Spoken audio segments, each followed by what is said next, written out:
आज का केक बहुत ही खास है क्योंकि मेरी सास के मायके में एनिवर्सरी है और उन्होंने मुझे केक बनाने को बोला है। और पहली बार जब मैंने केक बनाया ना तो पूरा केक खराब हो गया और फिर से मैंने उसे ठीक करने की कोशिश की। बहुत सारी मुसीबतें आई और इस केक को बनाने में बहुत प्रॉब्लम भी हुई, लेकिन एट लास्ट ये केक कैसा बना चलिए इसे हम देखते हैं। तो अब हमें केक को डेकोरेट करना है। तो यहाँ पे मैंने बेसिक स्पॉन्ज चॉकलेट वाला लिया है क्योंकि मुझे चॉकलेट स्पॉन्ज ही बनाना था और इसे हम शुगर सिरप से सोक करते हैं। सोक करने के बाद अब इसके ऊपर स्प्रेड करते हैं चॉकलेट गनाश और इसे भी हम इवनली इस तरीके से टॉप में स्प्रेड कर लेंगे। वैसे मैंने यहाँ पे जो बेसिक स्पॉन्ज लिया है और ये जो चॉकलेट गनाश लिया है, इसकी रेसिपी मेरे चैनल पे ऑलरेडी दी गई है, लिंक डिस्क्रिप्शन बॉक्स में आप वहाँ पे क्लिक करके देख सकते हैं। तो चॉकलेट गनाश का एक लेयर स्प्रेड करने के बाद अब इसके ऊपर हम लगाते हैं दूसरा लेयर और इसे भी हम शुगर सिरप से सोक कर लेते हैं। तो यहाँ पे केक का हमें सिर्फ 2 ही लेयर लगाना है, इसलिए मैंने सेकेंड वाले लेयर को उल्टा करके रखा है और अब हम इसके साइड्स और टॉप को चॉकलेट गनाश से कवर कर देते हैं। तो एक बार पहले हम क्रम कोटिंग करेंगे जिससे कि जितने भी क्रम्स हैं वो सेटल डाउन हो जाते हैं। तो बिल्कुल पतला लेयर ही हम लगा रहे हैं और लगाते समय आप देख रहे हैं यहाँ पे साइड से केक थोड़ा सा टूट गया, तो इसे हम चॉकलेट गनाश लगाकर इस तरीके से स्टिक कर लेंगे। तो कभी क्या होता है कि केक हल्का टूट भी जाए ना तो कोई प्रॉब्लम नहीं है, आप क्रीम या गनाश लगा के इसे स्टिक कर सकते हैं, बिल्कुल भी पता नहीं चलेगा कि ये कहीं से टूटा था। तो ये देखिए कितने परफेक्टली मैंने यहाँ पे क्रम कोटिंग कर ली है और टूटा हुआ पार्ट तो बिल्कुल भी पता ही नहीं चल रहा है। तो चारों ओर से पतला गनाश को कोट करने के बाद अब इसे हम फ्रिज में रख देते हैं जिससे कि जितने भी केक के क्रम्स हैं वो सेटल डाउन हो जाएंगे और जब हम फाइनल कोटिंग करेंगे तो बहुत ही अच्छी फिनिशिंग आएगी।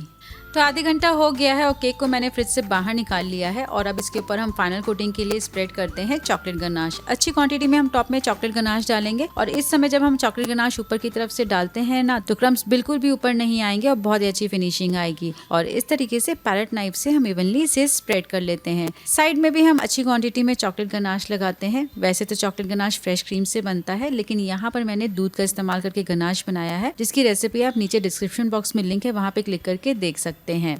तो बिल्कुल इवनली हमें इस तरीके से चॉकलेट गनाश को स्प्रेड करना है जब तक कि अच्छी सी फिनिशिंग ना आ जाए। जहाँ जरूरत होगा वहाँ पे हम और चॉकलेट गनाश ऐड करेंगे। और इस समय आप देख रहे हैं कि चॉकलेट गनाश काफी मेल्टेड दिख रहा है, तो काफी फ्लोई है। तो इसे अब हम फ्रिज में 10 से 15 मिनट के लिए रख देते हैं जिससे कि गनाश अच्छे से सेट हो जाएगा। तो 10 मिनट केक को मैंने फ्रिज में रख दिया था और ये देखिए जो चॉकलेट गनाश है अच्छे से सेट हो गया है। तो अब फाइनल कोटिंग करेंगे ना तो बिल्कुल भी प्रॉब्लम नहीं होगी। तो जहाँ जहाँ पे फिनिशिंग नहीं है वहाँ वहाँ हम चॉकलेट गनाश लगाएंगे और इस तरीके से सिर्फ पैलेट नाइफ से हम स्मूथ करते जाएंगे।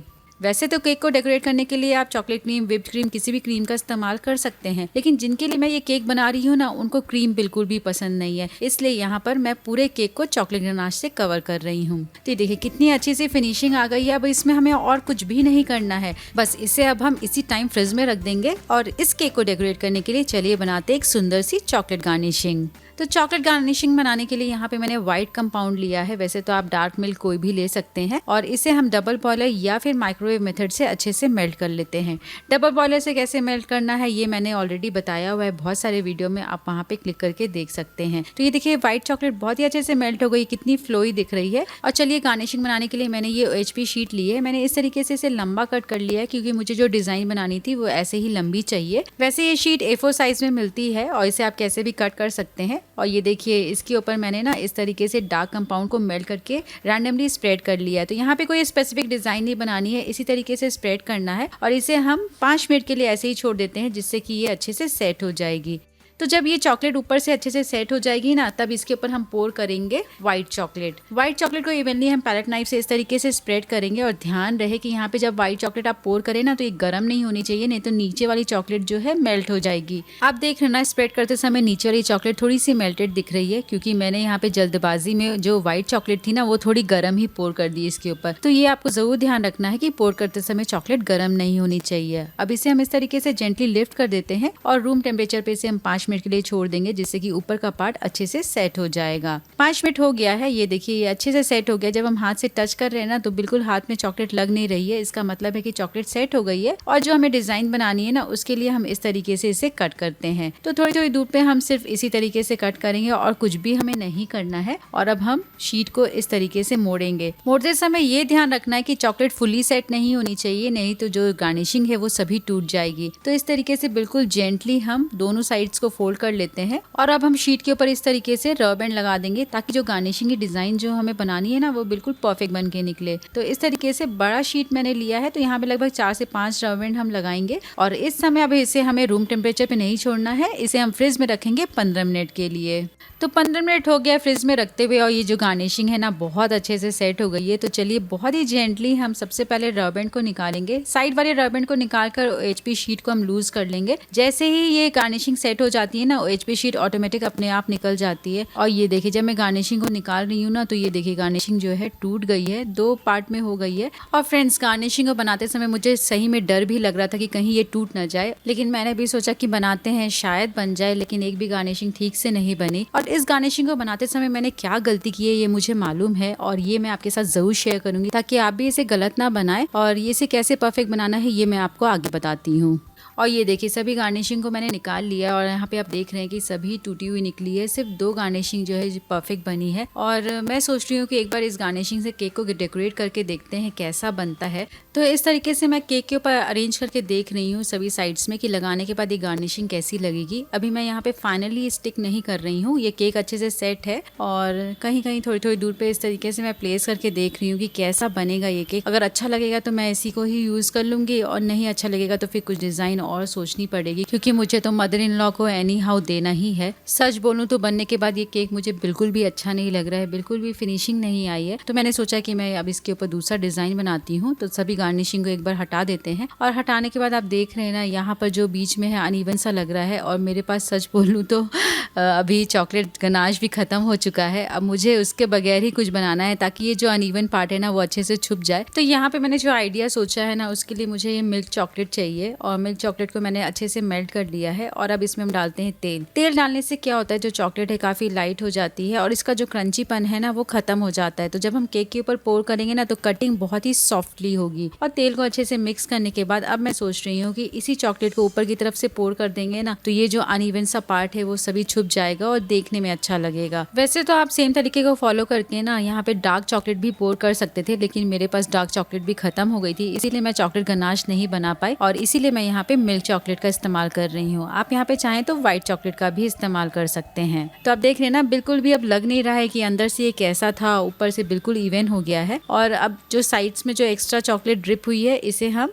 निकाल लेते हैं इस तरीके से टैप करके, या फिर आप स्पून से भी इसे निकाल सकते हैं। स्पैचुला से हम इस तरीके से एक्स्ट्रा चॉकलेट निकाल कर प्लेट में ड्रिप कर लेंगे और प्लेट में जो एक्स्ट्रा चॉकलेट निकली हुई है इसे हम इकट्ठा करके स्टोर कर सकते हैं। अब साइड में यहाँ पे मेरे पास ये प्रलाइन थी जिसे मैंने क्रश कर लिया है, इसे हम तुरंत ही स्टिक करेंगे क्योंकि ये चॉकलेट है बहुत जल्दी सेट हो जाती है। तो यहाँ पे वेट नहीं करना है, तुरंत ही हम इसे स्टिक करेंगे। अब ये क्रश प्रलाइन मैंने कैसे बनाया है, इसके लिए मैंने ये प्रलाइन लिया है। प्रलाइन की रेसिपी मेरे चैनल पे है, लिंक डिस्क्रिप्शन बॉक्स में आप वहाँ पे क्लिक करके देख सकते हैं। और इसे हम इस तरीके से पैकेट में रखकर बेलन से क्रश कर लेंगे। मिक्सी में क्रश करने से ये बहुत ज्यादा क्रश हो जाती है, तो बेलन से इस तरीके से आप या किसी भी हैमर से आप इस तरीके से क्रश कर सकते हैं। बस इसी क्रश किए हुए प्रलाइन को मैंने ये देखिए केक के चारों ओर लगा दिया है और ये कितना सुंदर दिख रहा है। और जो साइड में एक्स्ट्रा प्रलाइन है ना इसे हम इस तरीके से निकाल कर स्टोर कर सकते हैं। अभी तो ये केक पहले के कंपैरिजन में थोड़ा अच्छा लग रहा है, लेकिन ऊपर काफी प्लेन दिख रहा है। तो ऊपर मुझे गार्निशिंग लगाना है, तो मुझे सेम वही गार्निशिंग बनाना है क्योंकि पर्टिकुलरली मेरी सास ने बोला है कि वही गार्निशिंग उन्हें चाहिए, क्योंकि मैंने ये गार्निशिंग न्यू ईयर पे बनाया था, उन्हें बहुत पसंद आई थी। तो ये देखिए इस टाइम मैंने जो गार्निशिंग ये वाली बनाई है ना ये बिल्कुल भी टूटी नहीं है। ये मैं आपको आगे बताऊंगी कि कैसे मैंने इसे परफेक्ट बनाया है, क्योंकि टॉप पार्ट में चॉकलेट है, क्रीम नहीं है। तो ये गार्निशिंग स्टिक करने के लिए हमें मेल्टेड चॉकलेट लगाना जरूरी है और साइड में हम इस तरीके से स्टिक कर लेते हैं सभी गार्निशिंग को।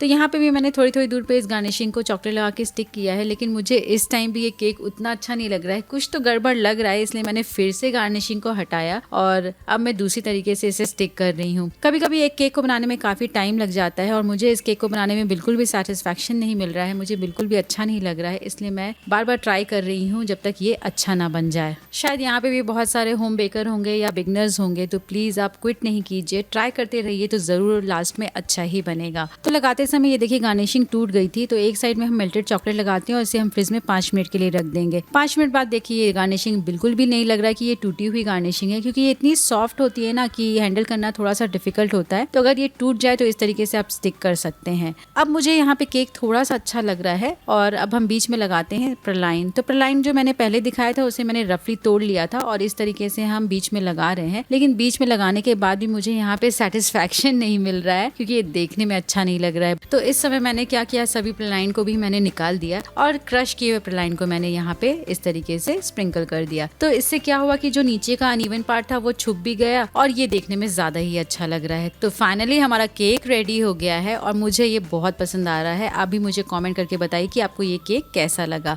चलिए अब देख लेते हैं गार्निशिंग बनाते समय मैंने क्या गलती की। तो मैंने पहले यहाँ पे एक बड़ा शीट लिया था, लेकिन अब मैं इस टाइम बड़ा शीट नहीं ले रही हूँ। इस शीट को हम 2 पार्ट में डिवाइड करेंगे। बड़ा शीट लेने से क्या हुआ कि चॉकलेट बहुत ज्यादा सेट हो गई और जब मैंने फोल्ड किया तो प्रॉपर्ली मैं फोल्ड नहीं कर पाई और सारी गार्निशिंग टूट गई। जब आप छोटा शीट लेंगे ना तो बहुत ही अच्छे से आप इसे फोल्ड कर पाएंगे और जो गार्निशिंग बन के निकलेगी वो बिल्कुल प्रॉपर्ली निकलेगी। तो सेम मेथड को फॉलो करके ही मैंने वही गार्निशिंग बनाई है, लेकिन इस टाइम मैंने जो लिया है छोटा शीट लिया है। तो आप देख रहे हैं कितनी अच्छी सी ये गार्निशिंग बन के रेडी हो गई है। तो इस टिप को आप जरूर फॉलो करके ये गार्निशिंग परफेक्टली बना सकते हैं। और पता है फ्रेंड्स, जब इतनी मुश्किलों के बाद कोई केक बनता है और बहुत सारी तारीफें मिलती हैं तो बहुत मजा आता है। तो फ्रेंड्स, आपने देखा इस केक को बनाना कितना मुश्किल हुआ, लेकिन एट लास्ट ये बन गया और सबको बहुत पसंद आया। और इससे पहले मैंने बहुत ही इंटरेस्टिंग आटा से चॉकलेट ट्रफल केक बनाया है, वो भी विदाउट क्रीम। तो इसे आप यहाँ पे क्लिक करके जरूर देखिए।